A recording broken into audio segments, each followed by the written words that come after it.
여러분 안녕하세요.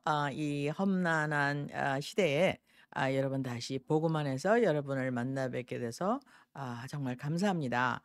지금 세상이 많이 변하고 있죠. 우리가 들어보지도 못한 일, 상상하지도 못한 일이 우리 주위에서 많이 일어나고 있습니다. 그중에 하나가 무엇입니까? 이제 아이들이 자기의 젠더를 자기가 바꿀 수 있다는 거. 그래서 지금 현재 동부의 서너 개의 주와 서부, 특히 그 캘리포니아에서는 이제 부모한테 성을 바꾸는 것에서 대해서 어린 청소년이 그런 의사를 갖고 있을 경우에 부모한테 통지할 필요가 없다는 법이 통과되었고 또 통과되고 있죠. 그래서 미국에는 인터널 혁명이 일어나고 있습니다. 근데 이것이 왜 그렇게 중요한 이슈일까요? 오늘은 하나님 말씀에서 보기로 하겠습니다. 이것이 정말 개인적인 자유인가? 아니면 정말 엄청난 damage를 갖고 오는 것인가? 아니면 정신 그냥 유행인가? 아니면 모랄의 변화인가? 이것에 대해서 우리가 좀 알아보기로 하겠습니다. 우선 하나님 말씀을 보실까요? 하나님 말씀 전체다가 많은 그 우리한테 doctrine을 주고 있죠. 우리가 어떻게 세상을 그렇게 판단할 것인지, 판단하는 게 나쁘다 좋다가 아니라 내가 어디에 속할 것이냐. 그래서 어디에 속하는 그런 구별됨을 우리가 이제 영어로 말하면 거룩함.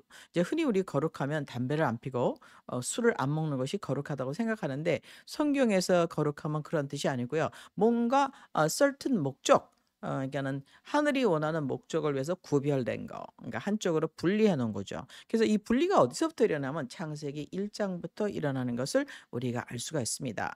첫 번째 분리된 게 뭐죠? 이제 빛과 어둠을 분리하기 시작했습니다. 그래서 창세기서부터 마지막 계시록까지는 분리의 역사가 일어나고 있죠. 그럼 무엇과 무엇의 분리입니까? 흑암과 빛의 구별, 그리고 선택을 하나님의 나라, 생명을 선택한 자와 선택하지 않은 자의 구별이 일어나게 됩니다. 그래서 성경을 얼만큼 우리가 시리어스하게 받아들이냐는 여러분의 선택이지만 대단히 중요한 무게를 갖고 있는 것을 우리가 말씀을 통해서 알고 있죠. 우리가 생각하지도 못한 그런 이론 혹은 철학 혹은 그 우리가 성경을 믿는 사람은 진리라고 말하죠. 그리고 또 다른 말로는 복음, 좋은 소식이라고 합니다. 그래서 좋은 소식이 도대체 무엇인가를 한번 보기로 하겠습니다. 우선 베드로 전서 1장을 보기로 하겠습니다. 베드로 전서 1장에 보면은 너희가 다시 태어난 것은, 그러니까 태어난 것, 첫 번에 태어난 것이 있고 또 한 번 태어난 것은 썩을 씨, 즉 첫 번째 태어난 것은 썩을 씨에서 태어나서 너희가 죽을 수밖에 없지만 썩을 씨에서 태어난 것이 아니요 썩지 아니할 씨에서 난 것이며, 그래서 우리가 다시 태어난 것은 썩지 않는 씨에서 나왔다. 근데 그것은 썩지 않은 씨는 무엇이냐? 살아있고 영원히 거하는, 즉 변하거나 없어지거나 멸함이 없는 하나님의 말씀으로 된 것이니라라고 되어 있습니다. 그래서 하나님 말씀의 어토리티가 얼마나 방대하고 능력 있고 힘이 있고 권위 권세가 있는지 우리가 알 수 있죠. 이는 모든 육체, 우리가 썩어질 씨로 태어난 육체는 풀과 같이 사람 풀과 같고 사람의 모든 영광은 그 아름다움과 성취와 이 모든 것은 풀의 꽃과 같기 때문에 시드나 풀은 마르고 그것의 꽃은 떨어지나 이렇게 되었습니다. 그렇지만 하나님의 말씀, 주의 말씀은 영원토록 지속되나니. 즉 뭡니까? 하나님 말씀은 영존하는 말씀이라 이거죠.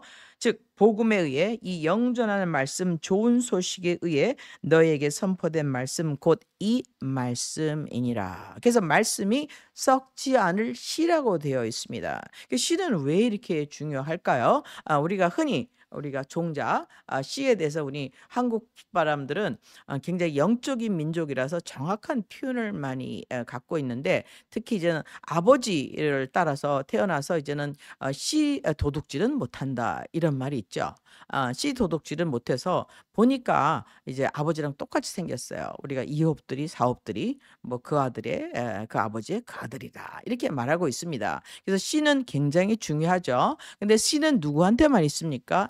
남자한테만 있죠. 그래서 남자가 갖고 있는 씨, 그것을 뭐라고 합니까? 우리가 정자라고 하죠. 그럼 정자 안에 무엇이 들어 있습니까?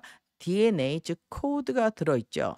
그래서 이 코드로 되어 있는 DNA가 이제 다른 그 자손에게 전수되는 것을 영어로 begotten이라고 합니다. 아이를 낳을 때 여자가 낳는 것은 우리가 giving birth, 즉 뭐냐 아이를 한쪽에서 다른 쪽으로 delivery 한다고 그래요. 그래서 영어로 출산을 delivery라고 합니다. 즉 하나의 세계에서 또 다른 세계로 옮겨졌다, 운반되었다, 운송되었다. 이것이 이제 여자가 해주는 역할이죠. 그래서 delivery라고 얘기를 합니다. 그리고 이제는 출산을 갖다가 뭐라 하냐 giving birth라고 합니다. 그래서 이제 아이를 낳았다. 그래서 아이를 뭡니까 새로운 생명이 한 곳에서 다른 곳으로 이동을 했다. 근데 남자가 내가 우리 아버지가 나를 낳았어. 이럴 때는 begotten이라는 말을 씁니다. 그럼 begotten이라는 것은 뭐냐면 정자의 transfer, 즉 뭡니까? 나의 코드, 나의 어떠함, 나의 DNA가 트랜스퍼 됐다는 것이죠. 그래서 이것은 굉장히 중요한 말인데 우리가 타고날 때 아버지의 정자, 아버지의 씨, 이것은 썩을 씨를 갖고 태어났기 때문에 썩을 수밖에 없는 씨를 갖고 태어났기 때문에 우리는 바로 죽을 수밖에 없지만 우리가 썩지 않을 씨, 하나님 말씀으로 태어났을 때는 우리가 영존한다. 이런 말씀이죠. 이게 여러분 말이 됩니까? 근데 요즘에는 퀀텀 피직스라는 게 나오면서 이런 과학을 정당화시켜주는 그 퀀텀이 나왔죠. 그래서 퀀텀에는 시간도 없고 우리가 이게 파동을 봤을 때 파동을 사람이 보는 순간 물질로 변하며 물질이 에너지로 변한다는 것이 이미 나와 있습니다. 그래서 만든 에너지가 뭐죠? 우리 테슬라가 만든 에너지 이제 100년 전에 나왔다고 합니다. 저는 전기학자는 아니지만 또 이런 또 과학적으로 여러 가지 증명된 사실이 있다면 하나는 정자와 난자가 만나서 하나의 개체가 이루어졌을 때 단세포가 이루어졌을 때 합류가 일어나는 순간 거기서 전기가 발생 폭발적인 전기가 일어난다고 합니다. 그래서 다른 정자는 들어가지 못하고 이제 하나의 씨가 사람을 생성하게 되는데 그때는 피가 없어요. 근데 뭡니까? 이제는 그 정자와 난자가 결합하는 그 순간 그 안에서 무엇이 생산되기 시작합니까? 정자의 DNA에서 나온 그 코드가 이제는 무엇을 만들기 시작합니까? 피를 만들기 시작합니다. 그래서 우리가 한국말로 뭐라고 합니까? 피는 못 속인다. 그 뭐예요? 아버지의 피를 받았다. 그 피가 그거지. 아버지가 좋으니까 너도 좋지. 아버지가 나쁘니까 너도 나쁘지 않은 종자론, 우리가 말하는 이제 종자에 대한 얘기를 합니다. 이거는 저속한 표현이라고 생각할 수 있지만은 성경에 보면 하나님이 우리를 모두 종류대로 모든 것을 만들었는데 우리는 하나님의 종류, 하나님의 패밀리에 속한다고 되어 있습니다. 왜? 하나님의 형상을 따라 하나님의 DNA를 따라 만들어졌습니다. 창세기에 분명히 그렇게 되어 있죠. 그래서 하나님께서 우리에게 하나님의 형상을 따라 우리의 형상을 따라서 우리가 사람을 만들고라고 되어 있습니다. 그 형상이 무엇입니까? 하나님의 속성, 하나님의 DNA, 하나님의 어떠하심을 따라서 우리는 만들어졌습니다. 그래서 이것을 반대하는 것이 무엇입니까? 이제는 진화론이죠. 진화론은 우리가 아메바로부터 나왔다. 단백질로 나왔다. 우리는 티슈다. 이제 패브릭이다 이거죠. 그래서 아이가 보통 지금 현재는 9개월 출산 직전까지 이제 아기가 다 형성되어서 고통을 느끼고 기쁨과 슬픔을 느끼며 뱃속에 있을 때도 우리 보통 트라이메스터라고 하는데 아이를 낙태시킬 수 있는 권한이 부모에게 있게 되었습니다. 이게 얼마나 중대한 사건이냐. 이 모든 것은 종에 대한 사건입니다. 피에 대한 사건입니다. 근데 여기서 말할 때 우리 성경에서 어떻게 말하고 있습니까? 우리 모든 사람들이 아담의 반역으로 말미암아 어떤 죄를 지었습니까? 하나님과 똑같이 되어서 하나님의 권위와 권세와 하늘의 법에 도전하겠다는 불법을 행함으로 말미암아 하나님과 사람이 원수되었을 때 우리가 하나님과 사람의 원수된 간격이 너무나 커서 도로 다가갈 수가 없은 분리 상태에서 이젠 예수께서 2000년 전에 오셔서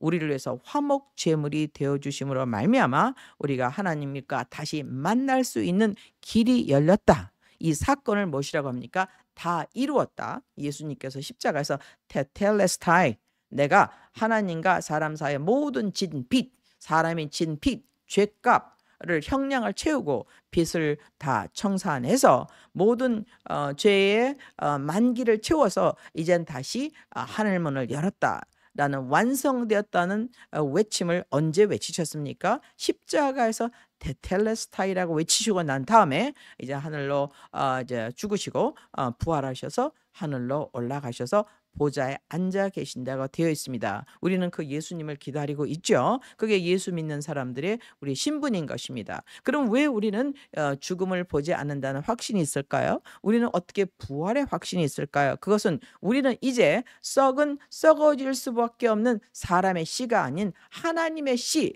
즉 무엇입니까? 썩지 않고 영존하는 하나님의 말씀. 우리는 흔히 이것을 뭡니까? 생명의 말씀. 그다음에 뭡니까? 영존하시는 말씀. 하나님의 말씀이라고 얘기하기도 합니다. 근데 가만히 생각해 보시기 바랍니다. 생명의 말씀, 이 뜻은 무엇입니까? 이것은 우리가 가질 수 없었던 하나님의 생명을 주는 그런 말씀, 즉 뭡니까? DNA라는 뜻이죠. 그리고 뭡니까? 하나님의 말씀인데 영존하는 말씀이라고 되어 있어요. 세상에 영존하는 것은 없죠. 영존은 무엇만 합니까? 하나님의 말씀만 합니다. 하나님만 합니다. 그래서 영존이라는 것은 하나님이 갖고 있는 캐릭터, 하나님이 갖고 있는 virtue가 뭡니까? 영생이죠. 그것을 다른 말로 뭐라 하면 무엇입니까? 스스로 계신 자. 그래서 스스로 계신 자가 있는 그 거룩한 분리된 영역에 우리가 들어갈 수 있는 것을 뭡니까? 구원받았다고 합니다. 그럼 구원을 어떻게 받느냐? 하나님의 씨를 받아야 돼요. 하나님의 말씀을 받아야 돼요. 하나님의 꽈로 다시 태어나야만 되는 것입니다. 하나님 꽈로 만들어졌다가 거기서 탈락된 우리가, 흔히 우리는 것은 신라곤이라고 말하고 있죠. 그래서 죽을 수밖에 없었던 우리가, 그럼 죽음은 무엇입니까? 다른 말로 하면 하나님과 분리된 상태, 하나님의 생명과 분리된 상태, 즉 하나님과 분리된, 빛과 분리된 죽음, 그리고 어둠 가운데 있을 수밖에 없는 상태에서 우리가 구원을 받았다. 이 소식을 뭡니까? 우리가 좋은 소식, 복음이라고 합니다. 이것은 우리가 너무나 많이 들었기 때문에 우리가 굉장히 묵과할 수는 이르지만, 여러분 가만히 생각해 보시면 이것보다 더 중요한 일은 없죠. 그래서 하라리가 어떻게 얘기했습니까? 이제 우리는 하나님도 필요 없다. 예수님의 재림도 필요 없어. 오래 기다렸는데 그는 오지 않았어. 이제는 우리가 모든 사람의 DNA 해킹이 끝났기 때문에, 여기서 그의 말을 들어보시기 바랍니다. DNA의 해킹이 끝났기 때문에 우리가 그 DNA를 modify, 즉 뭡니까? 진화를 촉진시킴으로 말미암아, 그리고 합성한 그 DNA를 합성시키러 말미암아 회개하지 않고도 영생할 수 있는 길을 열어놓겠다고 하라리가 감히 도전하고 있습니다. 그는 사람은 신이다 라고 도전하면서 이제는 그런 사람을 2035년, 2045년까지 만들어내겠다고 하죠. 커드웰이라는 미래학자는 이런 사람을 2045년까지 AI를 통해서 만들어내겠다고 해서 종교를 만들었습니다. 신은 누구입니까? AI, 즉 뭡니까? 컴퓨터 서버가 신이 되는 종교를 만들어서 사실은 NGO를 만들었습니다. 새로운 종교입니다. 이것이 지금 어프로브 난 지 한 20년 된 걸로 알고 있는데, 그 후에 최근에 인정받는 월드 이코노믹 포럼의 어드바이저격인 하라리는 어떻게 이야기하고 있습니까? 여러분, 이렇게 우리가 보는 인간의 세계는 끝이 났다. 이제 이런 인간은 컴퓨터에 비해서 기능도 떨어지고 활력도 모르고 병도 생기고 그다음에 에너지도 모자라고, 그래서 우리는 더 완벽한 인간을 만들어내기 위해서 그 인간이 죽지 않고 영원히 죽음을 극복하고 살아나는 인간을 만들겠다고 이야기하고 있습니다. 이 인간이, 그러면은 그가 만든 인간이 100년을 산다고 칩시다. 200년을 산다고 칩시다. 이들은 영생을 가진 걸까요? No, 아닙니다. 그들은 긴 삶을 가진 것입니다. 짐승적인 삶을 가진 것이죠. 하나님의 생명이 없는 것은 생명이 아닌 것입니다. 오늘도 귀한 말씀 들으시고 주의 은혜로 충만하시길 바랍니다. 감사합니다.